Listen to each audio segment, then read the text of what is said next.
What is going on? And welcome to the Wednesday edition of the Stokastic NHL Strategy Show. I'm your host, Josh Harris. Trade freeze in 90 minutes. Maybe Panarin gets moved. Maybe we'll just cry ourselves to sleep if you're Rangers fans. Either way, we have a 10-gamer tonight. We had 7 games last night. Islanders did well. Tampa did well. But Kucherov had, 41 and change. There's another big performance that I'm forgetting. Mr. Lickens had a shutout. But yeah, overall decent night for me. Carolina won at 3 goals, 3 assists. That's what it was, yeah. Jarvis had a big night. Yeah. Interesting slate here tonight. There's a lot of late locking games. A lot of big home totals. Lots of small road totals again. Lots of news. Not a ton. Florida's a mess. We don't know about Marchenko, but you don't like to have double-digit games with lots of news, but that's why we have the Discord. But joining me to break it down, some Cliffy. What's going on?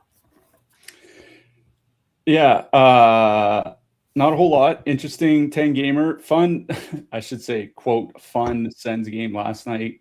I don't know if anybody saw whoever missed the winning goal. Jordan Stahl scored on I guess it was a partial breakaway. Carolina had the puck at their own blue line, and 4 Ottawa Senators went to go change, leaving Ridley Greek on the ice by himself. Just like one pass got past Greek, and Jordan Stahl was in on net all by himself. Went top shelf. Sens lose 4-3. That was the game-winning goal. Was pretty crazy because I thought Ottawa actually looked pretty good for the majority of the game it was a road back-to-back in Carolina. And I thought like they're probably the better team, or at least running even with them. And then just an absolutely boneheaded line change by everybody on the ice. It's the way that goes. I managed a cash last night. Always nice, but had the Islanders and the Ducks, but I took out Lacombe and put in Chychrun before lock. That certainly didn't go the way that I wanted to, but we're here for the 10-gamer tonight. And like you always say, can't hit the nuts if you don't play. So one really chalky spot that's kind of funny we'll get to later. But yeah, there are some teams on back-to-backs. There are teams that are going to be playing tomorrow. Lots of late games starting. 6 of the 10 games start at 9 o'clock Eastern or later. So this is going to be a late night if you're playing DFS. Or, as Jake Hari just says, go to bed, wake up to your winnings notification. I've adopted that this season, and it is glorious. But I don't get many winning notifications. I've actually had a decent season. But anyway, we should get into the slate. 10 games, lots to do. As always, no more affiliate link, but we do have a promo code that tracks our signups. It is promo code PuckLuck. They'll get you 15% off any subscription. There's obviously a 3-week break coming up for NHL, but we have NBA, PGA, MMA. If you live in Uzbekistan, the Super Bowl is this weekend, so you can, get that. There's like $800 trillion up for grabs in the showdown for the Super Bowl. Probably more money in the Super Bowl showdown than NHL all season combined, but that's just the way the cookie crumbles sometimes. But check out stokastic.com/pricing. Hardwood is – I was going to make a joke, but we don't have time. Chicago Blackhawks, 2.8 total. Heading into Columbus, our Blue Jackets, no thanks to Rick Bowness, have a 3.3 total. Blackhawks going Bedard, Bertuzzi, Nazar, Dickinson, Mikheyev, Donato, Moore, Burakovsky, Teravainen. Blue Jackets, okay, so they played yesterday. Marchenko skated this morning. I feel like if he's coming back from an illness, it's not an injury. If he's skating, he's probably going to play tonight. Luckily, this is one of the early locking games. But, we have Lundestrom in the top stacks right now on the top line. If it is Marchenko on the top line with Fantilli and Marchment, they'd be 17,900. Then Monahan, Johnson, Jenner, Coyle, Sillinger, Olivier. Listen, on the Blue Jacket side, I would have a little bit of interest in that top line if it is Marchenko, just because Marchenko is an elite player and he should be recognized as one. He's just playing in a pooper's market. The problem here is it is a good 5-on-5 matchup. Don't get me wrong. But sometimes they send that Fantilli line out against like second and third line. So they may see a decent bit of that Dickinson line, which has I will say under Rick Bowness, they've been pretty steadily sending out the Olivier Coyle cylinder line against top competition.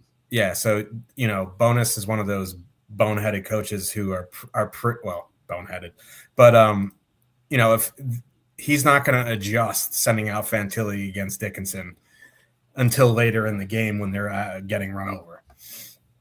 But on top of that, it's a terrible power play matchup.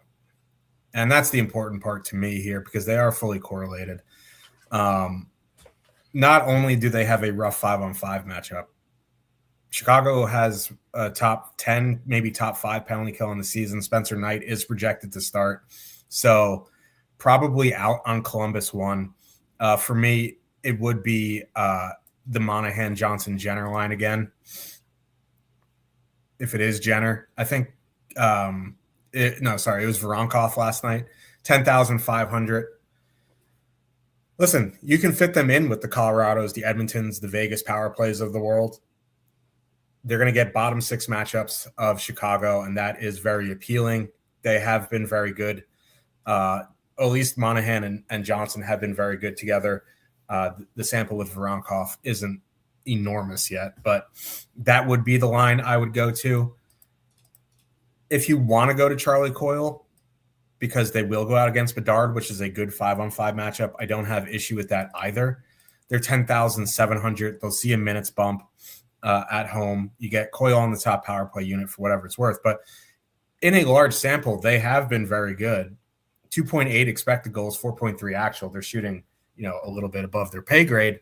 But for 10,700 for the minutes bumps at home, I think they're fine as well. So it would be Columbus depth for me.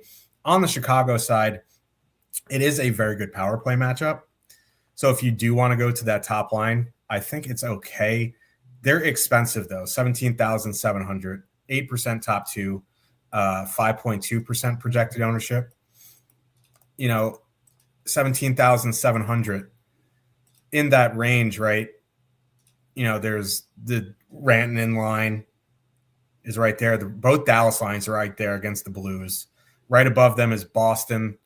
But then, there's a bunch of expensive lines that are playable here tonight. Edmonton, Colorado, Vegas, Florida, which we'll get to, Minnesota.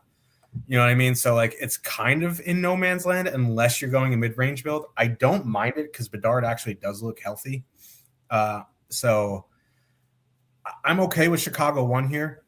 If you don't want to prioritize them because they're a $17,700 line on the road with a 2.8 total, no issue going to Dickinson, Mikheyev, Donato. It does feel a bit chasey because they went absolutely nuclear the other night, but a 2-man of Dickinson and Mikheyev for 6,100 will literally let you fit in a lot of the really expensive power play stuff, and they have been very good together. If you want to go cheaper, you can go Dickinson, Donato for 5,500. In 160 minutes, 3 expected goals, 4.7 actual. And, the Blue Jackets don't have any matchup concerns. So I think my favorite line in this game is Chicago 1. But, prioritizing a road team with a low total on a 10-game slate, I probably will just go to depth on both sides. Yeah, even if Marchenko's back, I'm probably out on both top lines. The reason I'm out on Chicago 1, it's twofold. One, in the 10 games under Rick Bowness, that Olivier line is currently at 43 shot attempts and 1.4 expected goals against per 60 minutes. They've been absolute dynamite defensively. And the Chicago power play since Bedard returned has been flat out terrible. 7.4 expected goals, 2.9 actual goals per 60 on the power play since Bedard came back from his injury.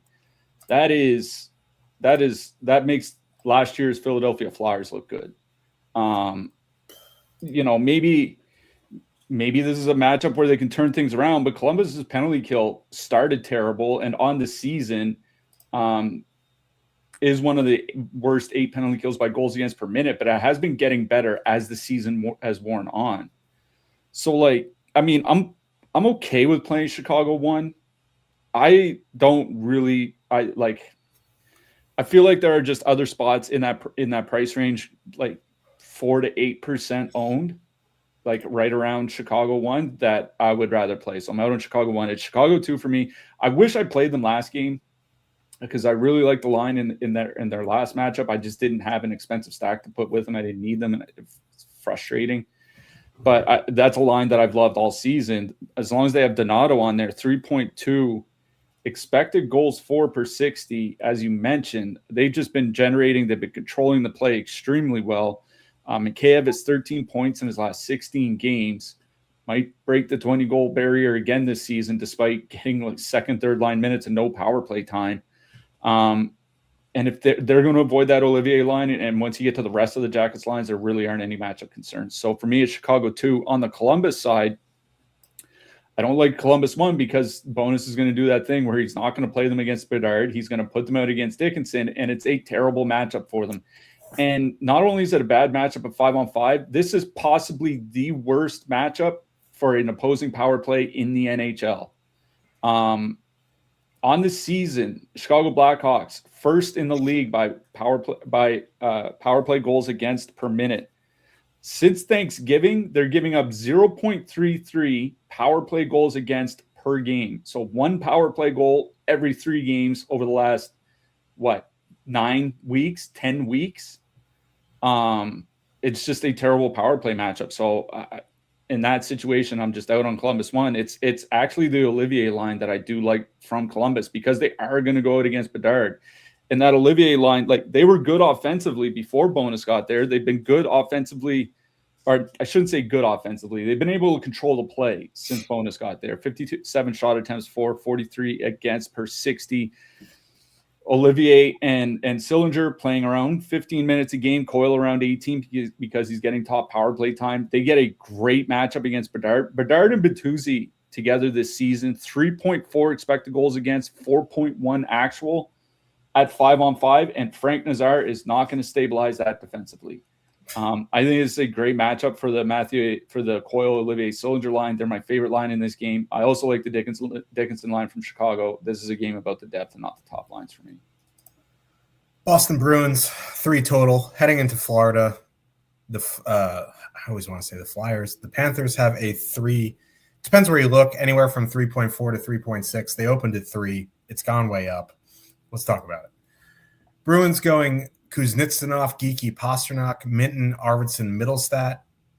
So Kachuk and Reinhart didn't skate this morning. Kachuk is supposed to play. Reinhart, I think, is out. Lundell is back in. Or Bennett's in. Lundell's Bennett's in. Reinhart is out. Marchand is out. And Lundell might play. Or probably will play.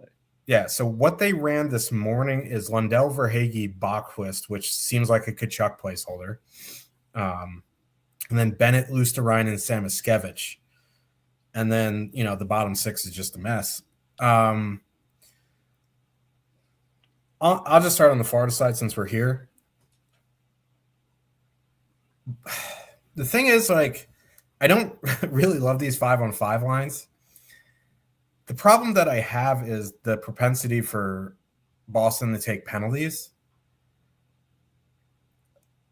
I worry about their power play without Reinhart. It was already a bit rough without Barkov. Reinhart was the guy who does the zone entries without Barkov. I guess if it Lundell on the top power play unit, I don't even know. It would be what? Bennett, Verhaeghe, Kachuk, someone, Uvis. I don't know who's bringing the puck into the zone. They will get a fair share of opportunities. For that reason, I'd probably go to Lundell, Verhaeghe, Kachuk. I don't love Florida here, despite their total going up 20% since open. I think one-offs make the most sense here, like a one-off Bennett, one-off Verhaeghe. I don't know if I'd one-off Kachuk, but, one-off Samoskevich because he's cheap playing with Bennett and Luosterainen. One-off Luosterainen's probably fine. Until we know the definitive lines and who's in, who's out, I'll probably just stick to one-offs. On the Boston side, I wish Fraser Minton was on that top line instead of Kuznetsov, because then I definitely have some interest in Boston 1. Like, I guess they're fine with Kuznetsov there. I prefer it to be Minton, obviously. They're 18,200, 8.7% top 2, 5.2% projected ownership. They're $500 more than Chicago. They have a little bit higher total. It's not a bad 5-on-5 matchup. Florida takes a lot of penalties. Very good penalty kill, though. Although Reinhart is an important penalty killer as well. I'm fine with Boston 1 here, but again, like these $17,000 to $18,000 road lines, you can get home lines in similar prices, lower ownership, better spots. Like, I'm fine with them. I don't love them. I'll never say no to a Pastrnak one-off, a Geeky one-off. I think I'd probably go to Boston 2 as a filler. Minton, Arvidsson, Middlestat. You want to do 2-man with Minton and Arvidsson, Minton and Middlestat, something like that. That's probably where I would be. This game worries me because it is a 6.5, and I don't really love anything on either side. But that's just how it is sometimes with these teams. Yeah, for me on the Florida side, assuming it is Verhaeghe, Lundell, Kachuk, I'm going to be honest, that's probably the line that I don't want to play. We said it the other day on the show, Matt Kachuk just does not look good since returning. I know he had that 3-point game. He had 2 goals. I mean, that was against the St. Louis Blues. Let's adjust expectations a little bit here. He's played 8 games. He has 6 points. 4 of those 6 points have come on the power play. Kachuk has played 80 minutes at 5-on-5 with Sam Bennett since he came back. 41 shot attempts, 1.6 expected goals for per 60. It is absolutely horrific how poorly they played. I was looking at Lundell and Verhaeghe's offensive numbers together this year. They basically don't exist. So, I mean, maybe they pull something out here. If anything for Florida, it'd be, like you said, one-offs, like a one-off like Bennett, one-off Kachuk. Those would probably be the 2 that I would consider. If you want to pair them for the power play, I guess that's fine because Boston, they do take a ton of penalties, right? Second most to Florida over the last 5 weeks. Most in the league this season. Boston penalty kill generally not very good. So if you want a one-off Kachuk, one-off Bennett, play them as a 2-man, I think something like that is fine. I'm not stacking anything from the Florida side. Eventually, you're just missing too many guys for me to Marchand and Reinhart are 2 of their 3 best wingers offensively, and still no Barkov. And Lundell's honestly really not had that good of a season. He's just played a ton of minutes. That's why some of his counting stats look fine. Still no Seth Jones. So they got Uvis running things on the blue. There's just so much missing here that I'm just maybe some one-offs, but I'm probably out on Florida. The Boston top line is where my interest is. It's so weird. I mentioned it the other day when they were playing Buffalo, then the Panthers go ahead and lose 5-3 to the Buffalo Sabres. What are people afraid of from the Florida Panthers side? Florida is 25th in the league by goals against per minute this season. This is not a good defensive team. And they are one of the most penalized teams in the league. On the Florida side, not only are they 25th by goals against, their expected goals against is basically the middle of the league. So while Bobrovsky hasn't been great, it's not all on the goaltending. This is not a matchup that worries me whatsoever. I like Boston 1 here. I would probably take off Kuznetsov for Minton just because it's an extra $400. It turns it into a correlated line. And Florida does take a ton of penalties. The penalty kill has been good, a lot better than Boston's. But like you said, without Reinhart, that's a big, important penalty killer that you take out of that lineup. For me, it's Boston 1, and I would take off Kuznetsov off and put in Min. I mean, you can leave him if you want. If you want to just leave the correlated 5-on-5 line, I have no issue with that. But where him and Minton are so close together, I'd probably just put in Minton. But it's Boston 1 that I really have only any interest in stacking out of this one. Yeah, I went and looked because I know they said Reinhardt didn't skate. The coach didn't say anything about him being out, and Erod didn't skate either, but he's apparently playing. I don't know. Like, Florida's a big mess. But if you're interested in Boston or Florida, just wait for warm-ups. Like, so many moving parts there. So Montreal Canadiens, 3 total. Heading into Winnipeg, the Jets have a 3.1. Montreal going Suzuki, Caulfield, Doc, Kapanen, Slavkovsky, Demidov. Jets going Scheifele, Connor, Iafallo, Lowry, Perfetti, Velarde. I don't know, man. Like, I like Kirby Dach as a player, just not in this role for a DFS standpoint offensively. Like, he'll obviously help that line defensively, which is, important. But, they've scored because Caulfield is just, like, unconscious right now. But at 15,500, 5.3% top 2, 5.5% projected ownership. It's kind of a tough sell for me. In that range, if we get Nashville lines, there's Nashville 1 there. There's, the Vegas top line, which we'll talk about. Even this Winnipeg top line is only $900 more. There's some Minnesota lines in the range, Utah. So if it was Texier and it was this price, like, it's a much different discussion. But because Kirby Dach's there, it hurts them offensively, helps them defensively, and probably out on Montreal 1. Hellbuck at home, it's not an ideal matchup. Like, the second line is probably where I would go. I don't particularly love them, however. They're kind of, 13,600 is priced above a filler. It's not like they're an elite line. You do get 2 of the 3 guys on the top power play. So if you're not spending up for the super expensive stuff, you need like a 13K line in MME, it's fine. But mostly not super interested in Montreal here. On the Winnipeg side, it's a pretty good power play matchup. Now, the top line here is 16,500, 8.3% top 2, 10.6% projected ownership.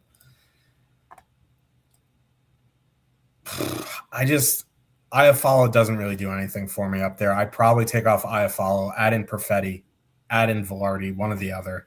Perfetti adds 500, Velarde adds in 1,600, and just have a fully correlated line there. If you want to go to the second line, because you're still getting 2 of the 3 there for 10,900, they've been sending that Lowry line out against top comp, which makes it a pretty tough 5-on-5 matchup. But, you get Perfetti and Velarde on the top power play unit for 86 or 8,300. They have been good in their 2 games together with Lowry, but, it would be some sort of power play stack for Winnipeg for me. I'd probably go Scheifele, Connor, Velarde, Scheifele, Connor, Perfetti. But I don't particularly love this game, probably out of Montreal, and it would be power play on Winnipeg. Yeah, I mean, I'm not super stoked about having Kirby Dach on that top line. The other thing is, like, that line's only 15,500, and the Scheifele line has been bad defensively. I looked at their minutes with anybody but Gabriel Velarde on the line with them. 57 shot attempts, 2.9 expected goals, 3.6 actual goals against per 60. They've been a nightmare defensive, like, in a bad way for Winnipeg defensively. The Jets' penalty kill has been worse than league average over the last 5 weeks, about league average over the course of the season. Obviously, we know how good Montreal's power play has been. Like, if that line was 17,500, I think that'd be one thing. But at 15,500, like, I feel like that's a pretty good discount for a line with Kirby Dach on it, where, yes, I agree, he'll make them worse offensively. but making them worse offensively from where they were is it's still pretty lofty. So at 15,500, I think Montreal one is perfectly fine here, just because if you do want to play, we'll get to defensemen later. If you do want to play like a Werenski or Makar or Quinn Hughes, and you're looking for a couple 15, 16K lines to play here tonight, I think that's one of them I would absolutely consider. Montreal too, like I think at 13,600, I think they're okay, but on it where the top line is less than $2,000 more, I would just go play Montreal one. So for me, it's Montreal one on the Habs side. On the Winnipeg side, like,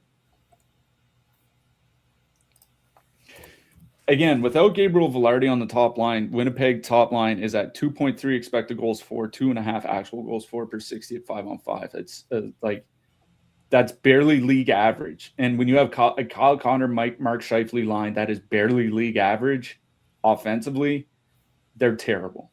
And the power play has been a little bit better with Perfetti of late, and they're also doing that shooting like 28%. Which they won't sustain. So they're really not generating well on the power play.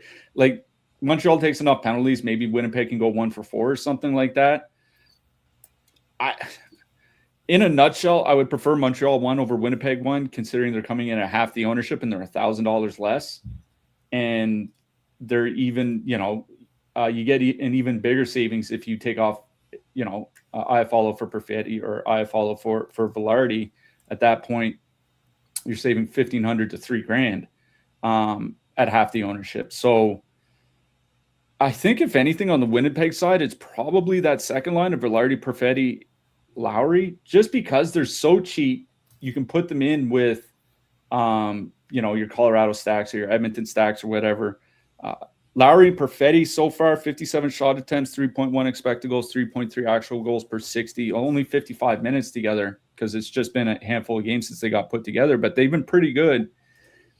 And, getting the second and third line matchups against Montreal is exactly where you want. And you still get a couple guys on the top power play unit. So for me, I think it's Montreal one I like best in this game, but Winnipeg two, I think is a pretty good filler to use here tonight if you're playing Colorado or Edmonton or something like that. Minnesota Wild with a 3.4 total. Heading into Nashville, the Preds have a 3.1. Minnesota going Hartman, Kaprizov, Zuccarello, Joel Eriksson, Ek, Boldy, Johansson, Urov, Tarasenko, Trenin.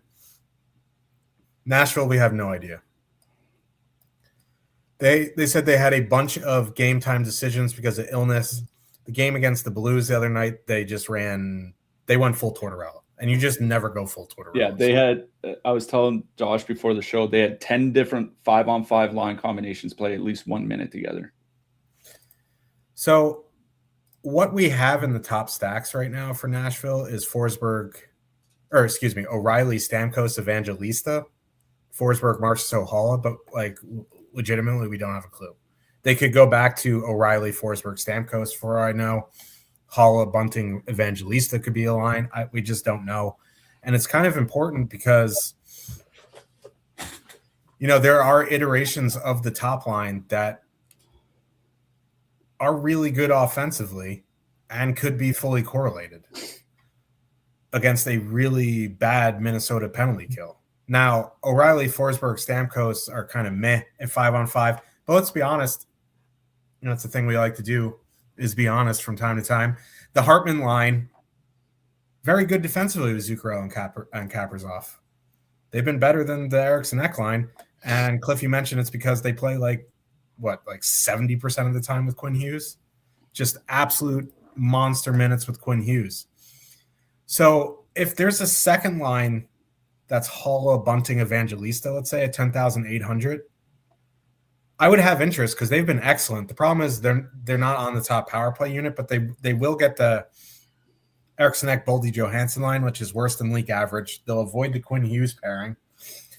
They'll still get Spurgeon, which kind of sucks, but I don't mind that second line as a filler. We just don't know the lines.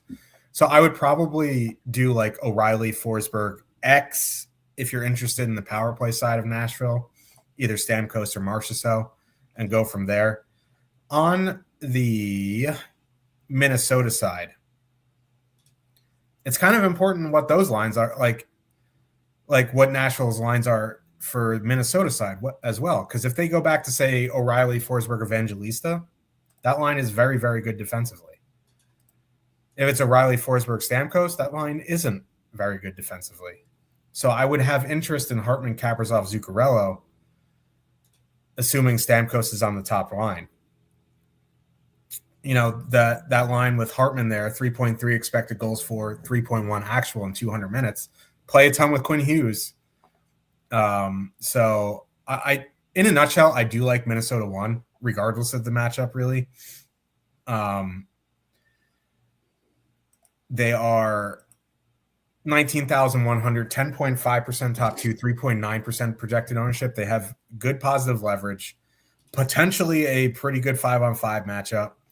2 of the 3 on the top power play most of their time with Quinn Hughes. So it would be Minnesota 1 for me. No issue going to Minnesota 2 at 16.7, but it's not one of those where I absolutely prefer it like the other night. So Minnesota 1 for me. Nashville 1, assuming it's a correlated power play line. And then, you know, if it's Evangelista, Hall of Bunting, I don't mind them as a filler. Sorry, that was complicated. Yeah. What I'll say is that the only Nashville line I have interest in is whatever line Luke Evangelista is on, which is kind of funny to think about when you think of a team that has Ryan O'Reilly and Philip Forsberg and Steven Stamkos on it. Like, Luke Evangelista has been their best offensive player this season. And I honestly don't think it's that close. All of his offensive play driving is tremendous, like elite this season. His tracking data is all high end this season. He has been absolutely superb, which is kind of funny because they kept screwing around with him preseason contract negotiations. I wonder why Barry Trotz isn't there anymore. I guess he's there technically, but he's leaving eventually. Whatever line Evangelista is on, like if it is the second line with Hall and Bunting, I think like I'd be fine with that, like as a true filler to put with your Colorado, Edmonton, things like that. If he's on the top line with like Stamkos, O'Reilly, like I would be interested in that as well. But this is an 8 p.m. Eastern start. Thankfully, there are 7 games that lock at that time or later. So like you can make a lineup basically of all later games and, you know, just adjust to the news when it comes around. So whatever line Evangelista is on is the line that I would have interest in. We just don't know what the lines are. Like legitimately, they just absolutely blew up everything. And it's just kind of like rolling a rock down a hill. It just kept like jumping everywhere. All over the lineup. So last game. So we don't know what the lineup's going to look like until warm up. Whatever line Evangelista is on is the one I have interest in. On the Minnesota side, like I do think there's a case for playing Minnesota too, just because they are 16,700. Like it is a pretty good price. You know, even though they don't get as much time with Quinn Hughes, like they're still generating very well in their minutes. Like, since Quinn Hughes got traded there, the Minnesota second line's at 3.2 expected goals, 4 actual goals per 60 at 5-on-5. Like they have been pretty good. You know, I think the issue the one reason why I do like Minnesota 1 is there's genuinely not a lot in that price range that I want to play. Like there are a couple very expensive lines we'll get to later. There's a Vegas line that I really don't have interest in. Like there's Boston that we just talked about with Minton, I think is pretty close. That would be fine. I don't have any interest in anything for Florida. And then San Jose is going into Colorado, which isn't really a great matchup for them. Like there's not a lot in that price range that I want to play. And for that reason, I would probably defer to Minnesota 1. They would be my favorite line in this game. They have been great. Like since Quinn Hughes got there, 3.3 expected goals, 3.8 actual goals per 60. Minnesota's been drawing a lot of power play opportunities, 6th most in the league over the last 5 weeks, 4th most in the league over the course of the season. Like Nashville's penalty kill has been fine to good, but not elite or anything. And Minnesota's power play has been starting to tick up over the last couple of weeks. So I think for me, it's Minnesota 1 in this game. In general, I don't really love either side. Yeah, and it's a 6.5, which is hilarious. But it is what it is sometimes. San Jose Sharks, 2.6 total heading into Colorado. The Avalanche, 4.1. Grande total there. Sharks going Celebrini, Smith, Kiefer, Sherwood, Misa. How long that lasts, we don't know. With Eklund and Toffoli. Wenberg down on the third line with Connor Bedard's favorite, Phil Kurashev. Netchus is still out. Landeskog obviously still out. They didn't run lines, but I would imagine they probably stick with McKinnon, Lehkonen, and Nichushkin, even though they got shut out the other day. Nelson, Colton, Olofsson. Listen, we'll just start on the Colorado side because it's easier. Top line's 21,400, 28.9% top two, 19.5% projected ownership. Fully correlated against one of the worst penalty kills in the league. It's just a question if you want to play them. You know what I mean? At 21,400, I think it's a good price for a fully correlated Colorado line. I'd find a way to get Brock Nelson in. He's just had a great season.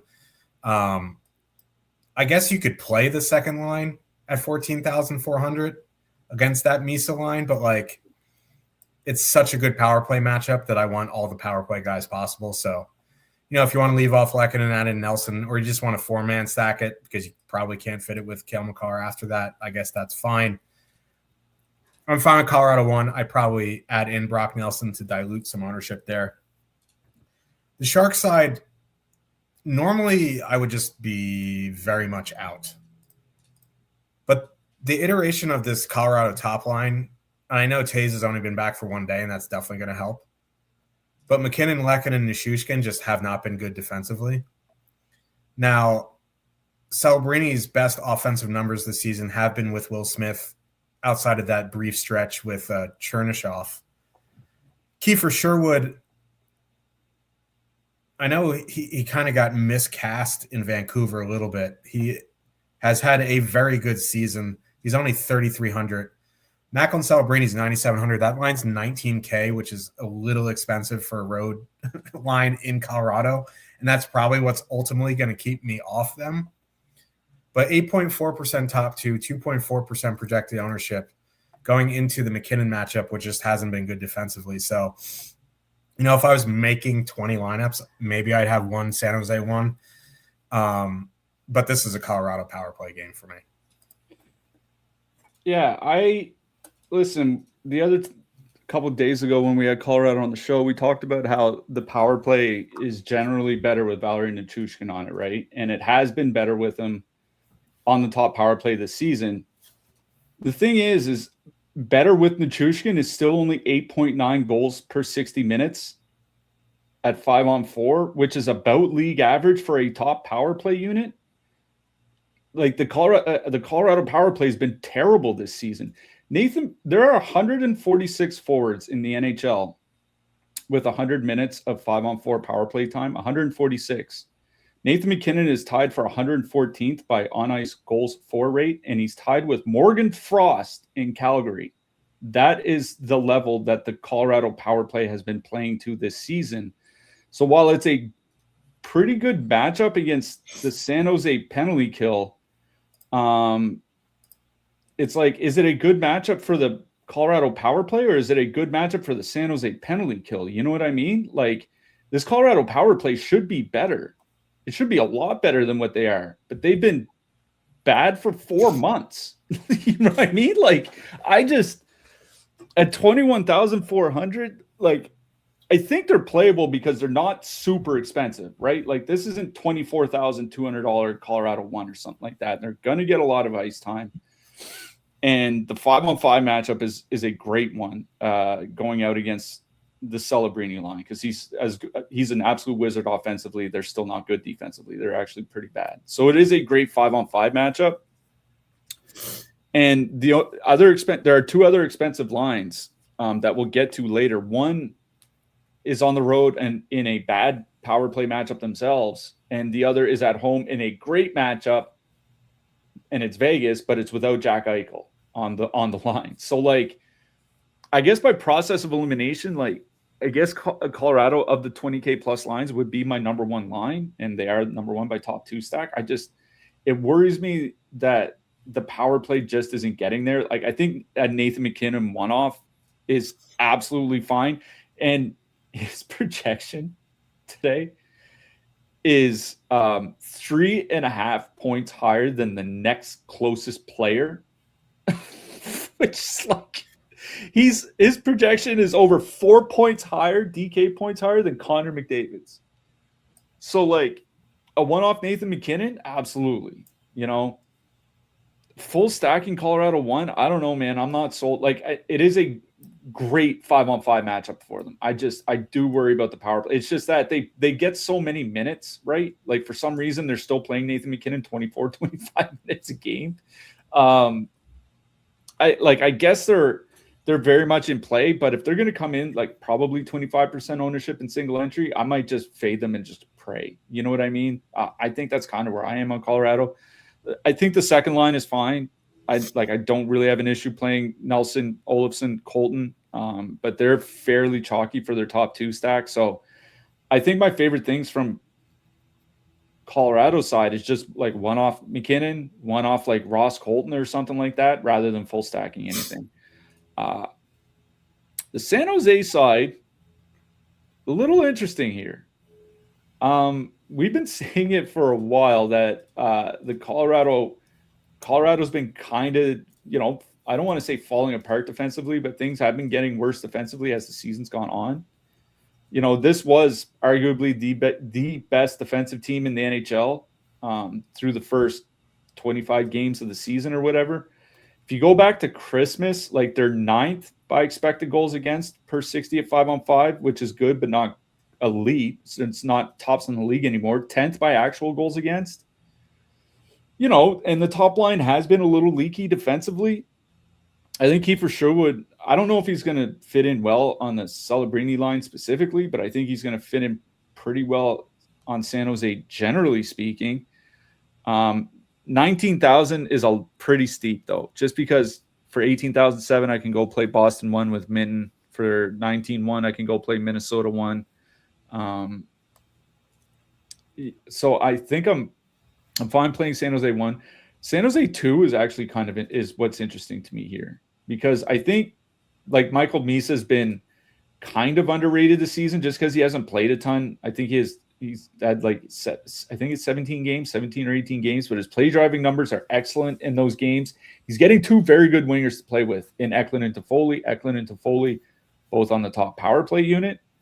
You know, because Misa hasn't played a ton, he's not that expensive. So Toffoli, Eklund, and Misa, 12,300. They're a filler stack. I might actually chance it with that San Jose second line. So for me, like, I guess it's one-offs from Colorado is my favorite thing in this game. I think San Jose 2 is kind of interesting as a filler stack, especially if you're playing MME. Yeah, Misa, if he sticks there, I mean, it doesn't really matter. He's 2,700. He gets you an assist on a shot, and you're probably cool with it. But yeah, Detroit Red Wings, 2.8 total. Heading into Utah, the Mammoth have a 3.2. Detroit going Larkin, Raymond, Casper, Kopp, DeBrincat, Kane. Utah going Schmaltz, Keller, Krause, Hayton, Peterka, Yamamoto, McBain, Carconi, Genther. On the Detroit side, I'll start there. I don't particularly love Detroit here. You know, that Larkin line, 14.8, 3.3% top 2, 3.5% projected ownership. They're just not good with Casper there. It's a good 5-on-5 matchup. Like, that Schmaltz line has been below league average defensively. And, you know, the Sergachev, they finally mixed it up, right? Because was it Sergachev, Dursey wasn't great. I'm just not playing a Marco Casper line on the road. I'm just not even going to finish that thought. By process of elimination, it would be Kopp, DeBrincat, Kane. The problem there is, like, that Hayton line like Hayton and Peterka have had good defensive numbers together, which is a weird sentence to say out loud. But you know, I don't really want to play a 15,500 road Detroit second line coming in with a little bit of negative leverage. At that point, I'd probably just go play Montreal 1. So I'm fine with one-offs, I guess. If you want a one-off Raymond, one-off DeBrincat, something like that. It's not something I'm super interested in. So I'm probably out on Detroit in single entry. The Utah side's at least a little bit more interesting here. Top line 16,800, 5.7% top two, 3.3% projected ownership. They've been fine offensively. The Larkin line has been about league average defensively, but the issue there is like John Gibson has been in the past month one of the best goaltenders in the league. So I want better 5-on-5 matchups if I'm gonna play Utah, and that would be the third line. McBain, Carconi, Genther, 13,400, getting bottom six matchups. Now, you can make a case that Comfort Appleton will be fine defensively, but what's not fine is Travis Hamonic hanging out down there with Albert Johansson. So if I was going to play Utah here, it would be that third line of McBain, Carconi, Genther. I'm fine with the Utah top line if you're making mid-range stacks, at 16-8. But for me, it would be Utah 3. Don't particularly love the Detroit side. Yeah, so this is the interesting part for me is that Detroit put Patrick Kane back on the top power play unit, and I'm not entirely sure why, because the power play started the season pretty well, and it's been very bad for about 2 months now. Detroit power play with Kane on the top power play unit since American Thanksgiving. So, over 2 months, 8 expected goals, 6.3 actual goals per 60. With James Van Riemsdyk, they're at 11.5 goals per 60. That's what's kind of frustrating, because I think this is a sneaky good power play matchup for Detroit, right? Since Thanksgiving, the Detroit Red Wings are 8th for power play opportunities per game, and Utah is 3rd for most time shorthanded per game. In that span, Utah giving up 3/4 of a power play goal against per game, which is the 8th most in the league. So if Detroit's power play can get rolling as to the ability that we've seen them over the last 12 to 14 months, this is a great power play spot for Detroit, especially where Detroit is very good at drawing power play opportunities. Problem is like I said, the power play has been bad with Patrick Kane there. That's why they took him off for James Van Riemsdyk, a month ago or whatever it was. And I'm not entirely sure why they went back to what was not working, but they did. This is a game where I'd be kind of tempted to do some sort of Detroit power play stack. I think I would do Larkin, Raymond, DeBrincat. It's only 18,800. I say only. It's not super expensive. We've seen that stack be, 21K around that so far this season. So 18,800 in a very good power play matchup. What I think is a very good power play matchup for Detroit. And low ownership, those guys are going to be low single digits, especially as a trio. I have interest in Detroit power play stack here, some sort of power play stack. I don't think you have to use all 5 guys. I think you can just use Detroit 1 and then add in DeBrincat, just to lower the average cost per player of that stack. In general, it would be Detroit 1. I don't stack Detroit really without DeBrincat, so I would play Detroit 1 plus DeBrincat, or take off Casper and put on DeBrincat, something like that. I don't mind. I kind of like the Detroit power play here. On the Utah side, it's probably just going to Utah 1. Keller, Schmaltz, Krause, 2.8 expected goals in their time together. Krause and Schmaltz had a 4-point game with a hat trick last time out. Krause had a good game with them. I imagine they're going to get a fair amount of that Detroit top line, which has not been good defensively with Marco Casper there. What worries me is the Utah power play has just not been good. And it's not like the Detroit penalty kill is awful. It's been about league average over the last 5 weeks. And if Utah's not in a great power play matchup, it kind of worries me. So I think Utah 1 for me is perfectly fine here. I might just go to one of the depth lines. Whatever I play from Utah, it's one of those situations. They're the second line of my stack. So if I want 2 stacks around 16K and I have one that I want to use, and I want to use Utah one, then I put in Utah one. If I need a filler stack and I needed an 11K line, I go to Peterka, Hayton, Yamamoto as the secondary stack. Nothing I play from Utah is a primary stack. In general, my favorite line on the Utah side is Utah one, even factoring in price, but I think it's the Detroit power play guys I like best in this game. St. Louis Blues, 2.5 total. Heading into Dallas, the Stars have a 3.5. St. Louis going Dvorsky, Schenn, Snuggerud, Buchnevich, Neighbors, Kyrou. I don't know. They didn't run lines this morning. They could go 11-7. Who knows? Dallas going a hint. Robertson, Bork, Johnston, Rantanen, Ritzkovian. Start on the blue side. The only line I have interest in is Buchnevich, Neighbors, Kyrou, 13,700. They have been excellent. Both ends of the ice in their 50-plus minutes together. I do worry that they're going to see a fair bit of that Haskin and Lindell pairing, though. And I feel like it feels very chasey because they had like 700,000 DK points the last time they played. They are only 13,700, coming in at 1.2%.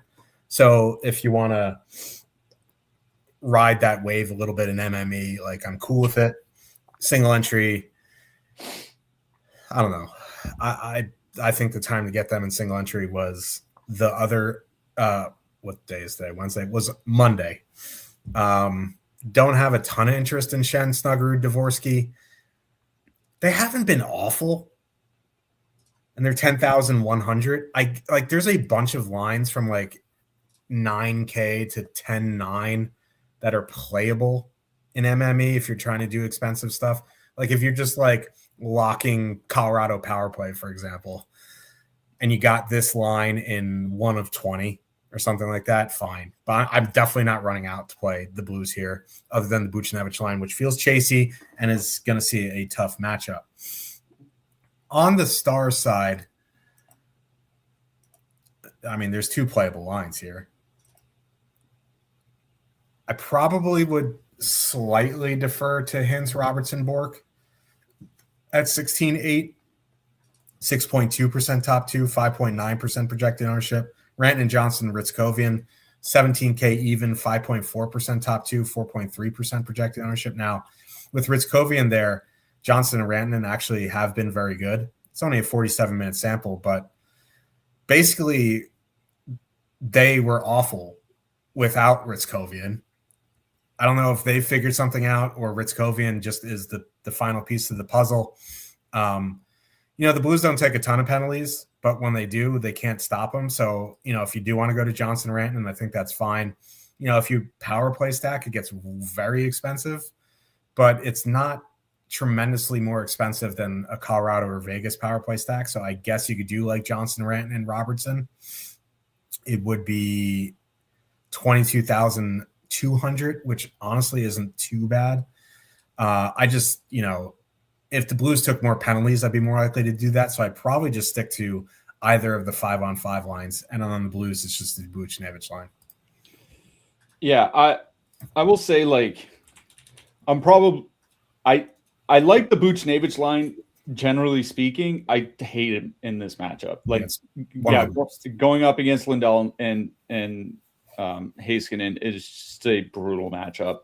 So I'm probably out on St. Louis one. St. Louis two, like, I'm not full stacking them, but like if you do need like a cheap 2-man, like Dvorsky, Snuggerud or something like that, like Snuggerud, he's playing his last 5 games, he's averaging 18 minutes a game. So like he's getting quite a bit of ice time, which is always nice to see. And he's been very productive. Like, not, we always talk about his shot volume. Like, he's had pretty good shot volume for a while now. His last 16 games, he's averaging 2.8 shots per game. But, he's been very productive very recently with 2 goals, 5 assists in his last 5 games. And at 18 minutes a game at 3,700 on DK, I think that's perfectly fine as a cheap one-off if you need him. You want to pair him with Dvorsky because Dvorsky's under 3K and he's on the top power play unit. Like, that's okay. Like, and they're going to avoid Haskin and Lindell for the most part. I'm not super worried about the depth defense matchups from the Dallas side. So I think like a 2-man from St. Louis too would be my favorite thing in this game on the Blues side. On the Dallas side, I think like I have a tough time not playing or when I'm playing Dallas, depending who I play, who I play depends on what the matchup is like. And in this matchup, I think you want to focus on St. Louis's penalty kill because the penalty kill has been so bad. Second most goals against per minute in the league over the last 5 weeks. Over the course of the entire season, third most goals against per minute. We know how good the Dallas power play has been. And Johnston is like kind of like the trigger man for the power play goal scoring, while Mikko Rantanen leads them in points in power play points per minute. So like, I don't really love the Johnston Rantanen line, but they have been good with Ritzkovian, 73 shot attempts per 60. Rantanen plays 21 to 22 minutes a game. Johnston 19 plus probably. Like I said, Johnston is the trigger guy on the power play while Rantanen leads them in points per minute. And because this is such a good power play matchup, I like the Rantanen line best in this game, which is not often something that I say, but $17K for a line that's been good at 5-on-5. That's where I would go for the Dallas side. Now, if you do want to turn it into a power play stack, it does get very expensive very fast. And the thing is like, I think you have to play Rantanen and Johnston. And I wouldn't add Rope Hintz. I would add Jason Robertson. But it's 22,200 for a Robertson, Johnston, Rantanen 3-man. So like, it gets pretty expensive. If you have something cheap you want to pair with them, I think that's what I would do. But for me, it's Dallas 1, the Rantanen, Johnston, Ritzkovian line that I like best in this game. I think there are some one-offs or 2-mans from the St. Louis second line you can play if you need some fillers. There has been a trade, and it's not Panarin. Nick Bukestad to the Devils. That's moving the needle. There are multiple Russian outlets reporting that Panarin's on the move to the Lightning, but we'll see. Edmonton Oilers 3.4 total heading into Calgary. The Battle of Alberta. Flames have a 3.1. Battle of Alberta always gets out of control. The problem is Edmonton's back-to-back on the road, going McDavid, Nugent Hopkins, Hyman, Draisaitl, Puck, and Kapanen. Flames going back on Sharangovich, Coronado, Kadri, Zari, Farabee, Frost, Huberdeau, Greedon. Edmonton top line, 23,900, 15.7% top two, 1% projected ownership. That's the thing that is I'm hung up on. 1% on Edmonton 1 against Calgary is horrifying. I don't want to spend 23,900 on this line here tonight, but maybe McDavid comes in at 5, 6, 7% or whatever, but like a single digit McDavid, I think makes for a very good one-off here tonight. You want to go to the second line, Draisaitl, Puck, 2-man. I probably just one-off McDavid here. If you want to full stack them in MME, fine. 23,900. I'm probably going to look elsewhere, but that ownership is giving me the heebie-jeebies, as they say. On the Calgary side, back on line, negative 5.3% negative leverage. Kadri line, negative 4.2% leverage. Frost line, negative 2% leverage. Fill your boots. Listen, if you want to play the Flames, I would probably go to the Frost line. But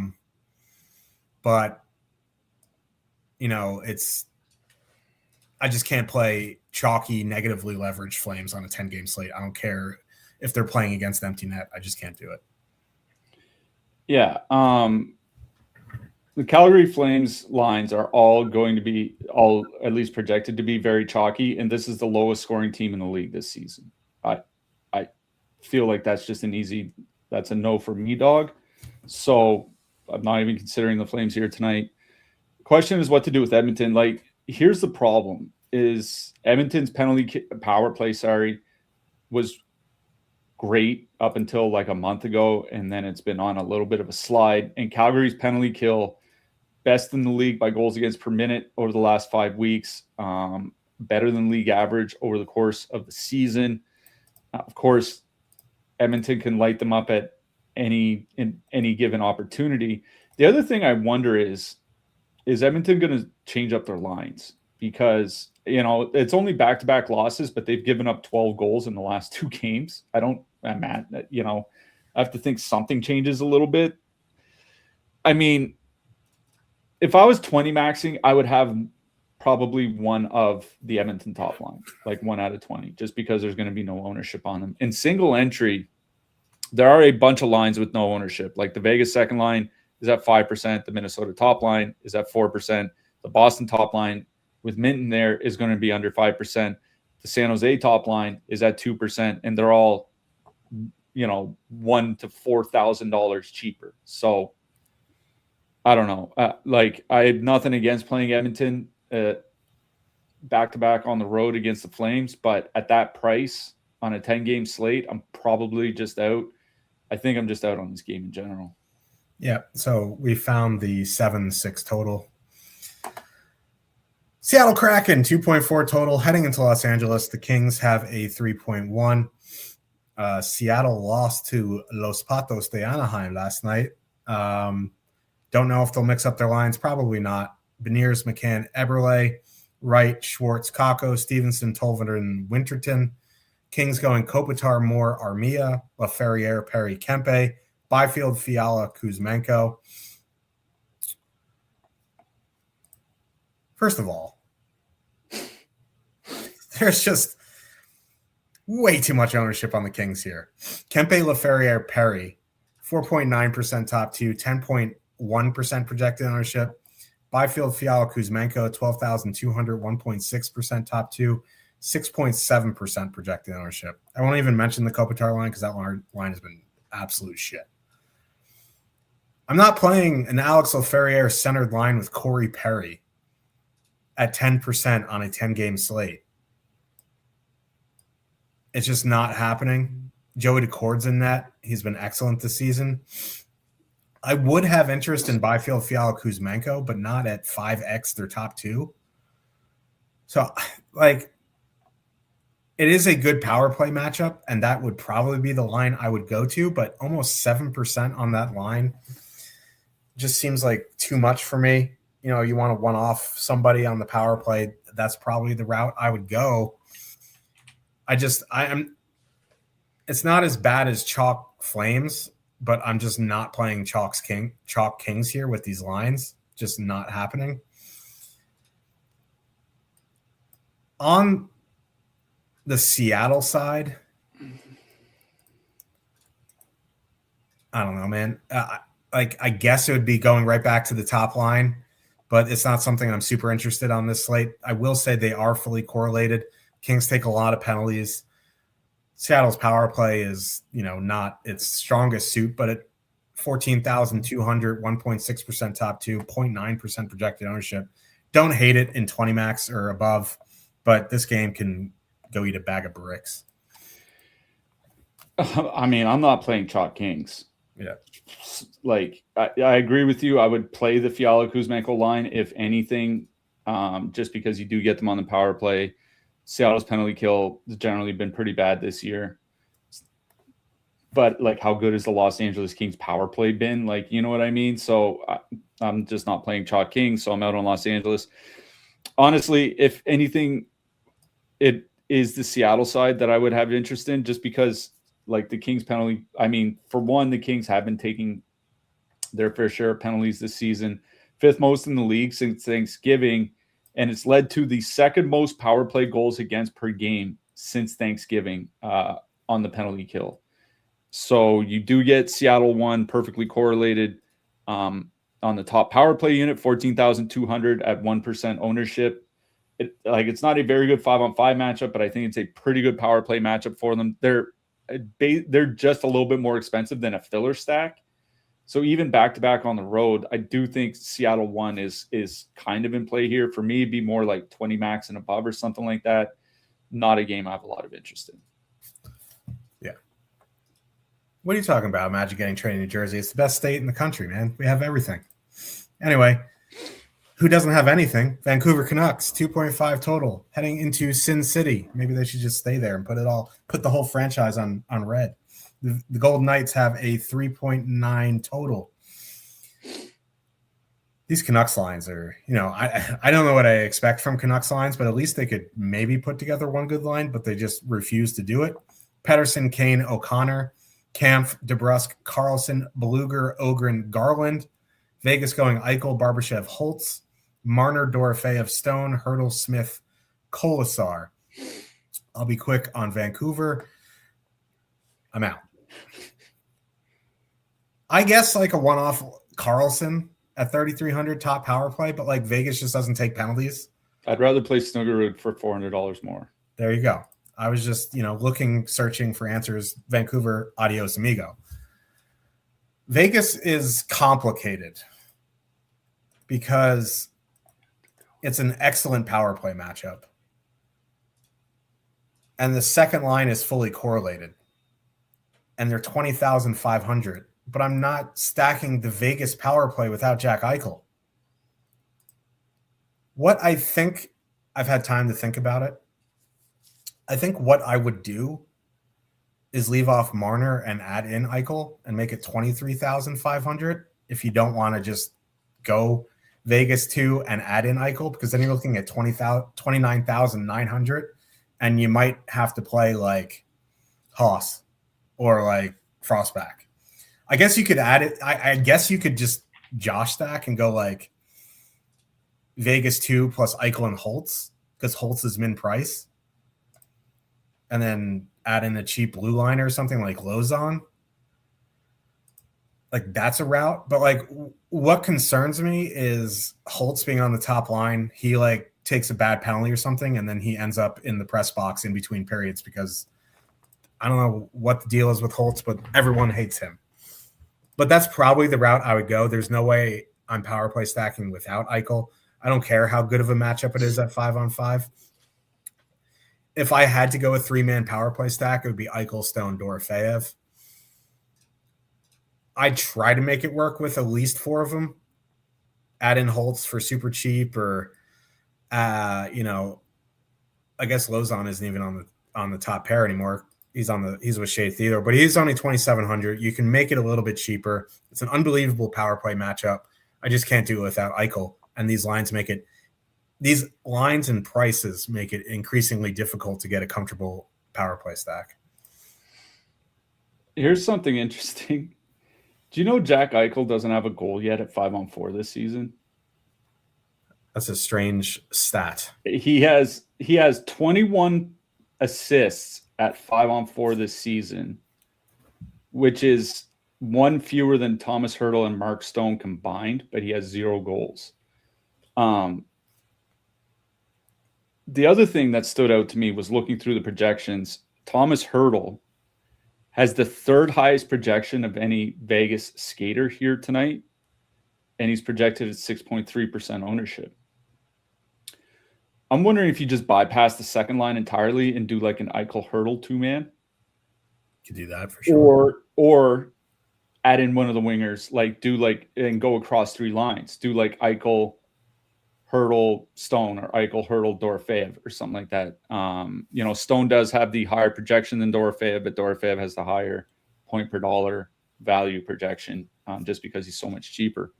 But honestly, I think that's what I would do. I would do Eichel Hertl X, whether it's Stone, whether it's Dorofeyev. I would probably go Dorofeyev just to make it a little bit cheaper. Obviously Eichel incredibly expensive at 9,400, but Dorofeyev and Hertl reasonably cheap. That 3-man stack is 21,700, which is, it's expensive, but it's not as bad as it could be. And we bring all this up because this is such a good power play matchup. Vancouver Canucks dead last by goals against per 60 minutes on the penalty kill over the last 5 weeks, giving up over 4 more goals per 60 minutes than the next worst team. Their penalty kill is 33%, about 33% worse than the next worst team. Over the course over the course of the season, this penalty kill is at, I believe, still at the bottom of the league by goals against per minute. They finally bypassed Seattle. So this is a great power play matchup for Vegas. That's why we bring it up. I think I would do like Eichel, Hurdle, X. Eichel, Hurdle, Dorofeev, Eichel, Hurdle, Stone, something like that. Marner's the one guy I really don't have a lot of interest in. If you want to leave Stone off because he's so expensive, do Hurdle, Dorofeev, Eichel. That like Eichel, Hurdle, Dorofeev. I think that's where I would go in this one. Dorofeev, big power play goal scorer. So is Thomas Hurdle. Jack Eichel is probably going to be the guy to set them up. So I think that's the 3-man I would go with here. And no, I don't have any interest in Vancouver. Let's talk about defensemen here. A lot of expensive defensemen here. The only one in the 6K range is Heiskanen, and he's 6K even. And then everyone else is 7K and up. Werenski, Makar, Quinn Hughes, Evan Bouchard, Roman Josi in that range. Werenski's $700 more than Makar here. I prefer Makar just from – listen, I know Cliffy has concerns about the power play, but like I think this is still a really good matchup for Cale Makar.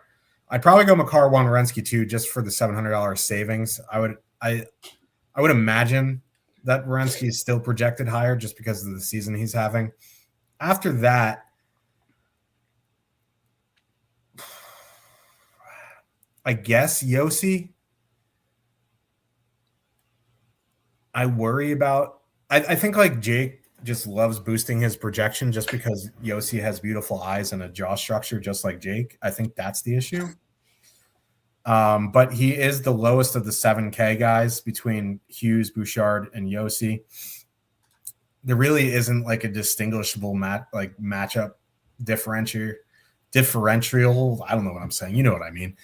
I'd probably go Josi, Hughes, Bouchard in that range, but it'd be Makar 1, Werenski 2, or I would look into the mid-range. Zach Werenski, top projected defenseman here tonight. Cale Makar is second. Cale Makar has the higher point per dollar projection.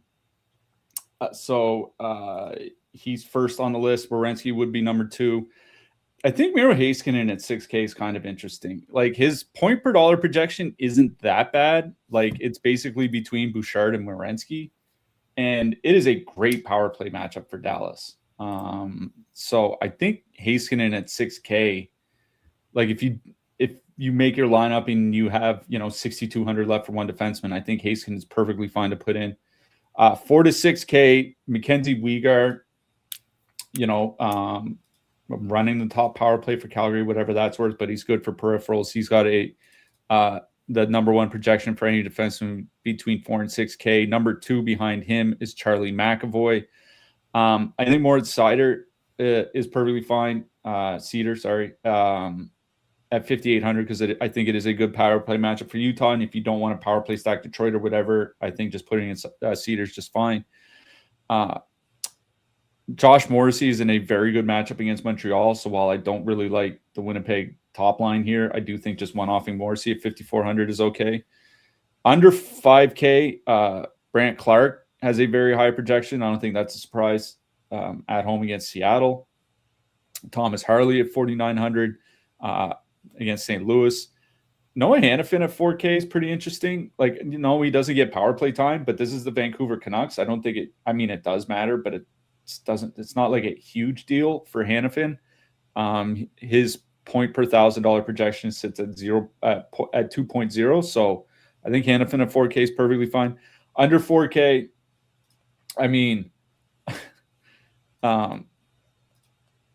Sam Rinzel's got number 1 again. It's great for my best ball teams. I don't know how good the other night. Yeah, I don't know how good the Chicago power play is actually going to be. Number 2 behind him is Justin Falk. It's your boy. Oh my God. I always say, as long as he's around 4K or less, I think Falk is fine. Mike Matheson under 4K is okay. Damon Severson, with Marchenko out, Severson got moved to the top power play unit for Columbus.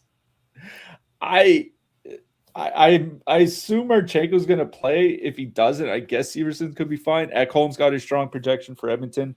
Philip Broberg for Seattle.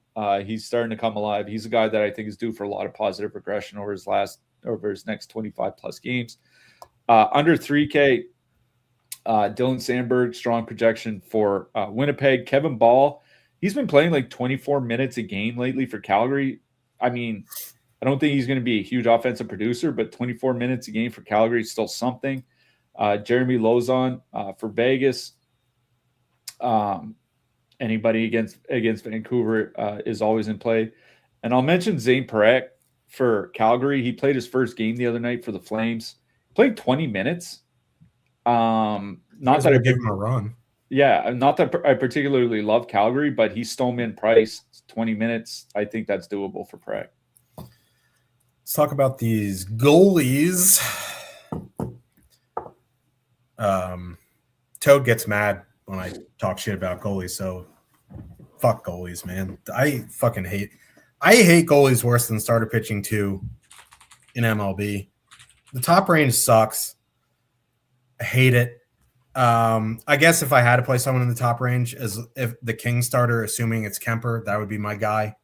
I don't know how I feel about Greaves at 8,100. I much prefer Greaves when he's like mid 7K.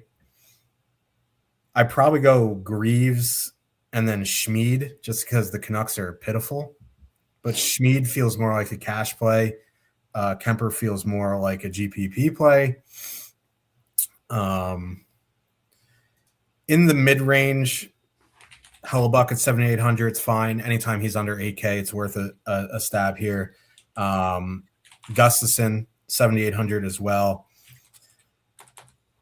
John Gibson, 7,500. He's been excellent of late. The Joey Decord, 7,400.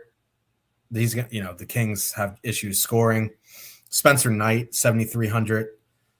That's probably as low as I would go. If Askarov is like 6,900, it might be a different conversation, but I don't want to play Binnington. Don't really love Askarov. Definitely don't love the Vancouver starter, so I probably wouldn't go below Spencer Knight. Yeah. Darcy, is it Darcy Kemper and Tom Forsberg starting tonight? They haven't confirmed, but I'm hoping it's Kemper. Yeah. Either way, the Los Angeles goalie is going to be the number one projected goalie on the board right now. We have Darcy Kemper in number one projection, top point per dollar value. I think he makes a lot of sense at home against Seattle. After that, like Jet Greaves at 8,100. I don't like playing expensive Columbus goalies, but I'm not super concerned about the matchup against the Chicago Blackhawks. That feels like famous last words. So for me, it goes Kemper 1, Greaves 2, and then Philip Gustafson for Minnesota would be number 3. But 7,800 on the road, probably rather just pay the extra 200 to go play Kemper, or Forsberg, whoever gets to start. For the cheaper goalie, Spencer Knight would be number 1. Going up against Columbus, especially if Marchenko's out. But even with Marchenko in, I don't mind him at 7,300. You mentioned John Gibson, 7,500. I think he's perfectly fine here as well. Those are probably the only 2 cheap goalies I'd really play. Like, I think Askarov is kind of in play here.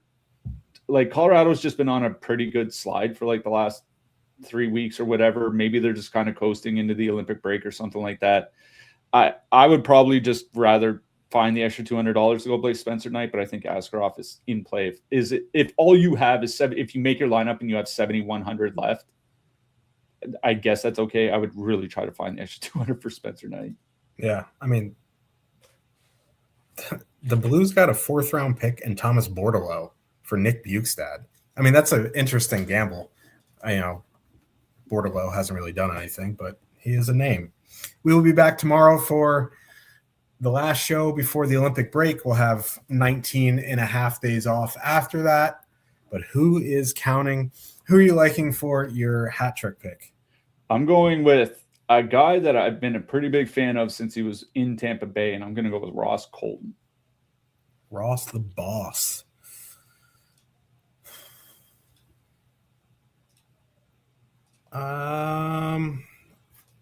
I should have wrote something down, but I'm going to go Tomas Hertl. I like it. I mean, like everybody on Vegas tonight. Yeah, same. Good luck, everybody, tonight. We'll see you same time, same place tomorrow. Good luck tonight. We'll see you in the Discord. And Good luck. Screw Good luck. Yeah, good luck tonight, everyone.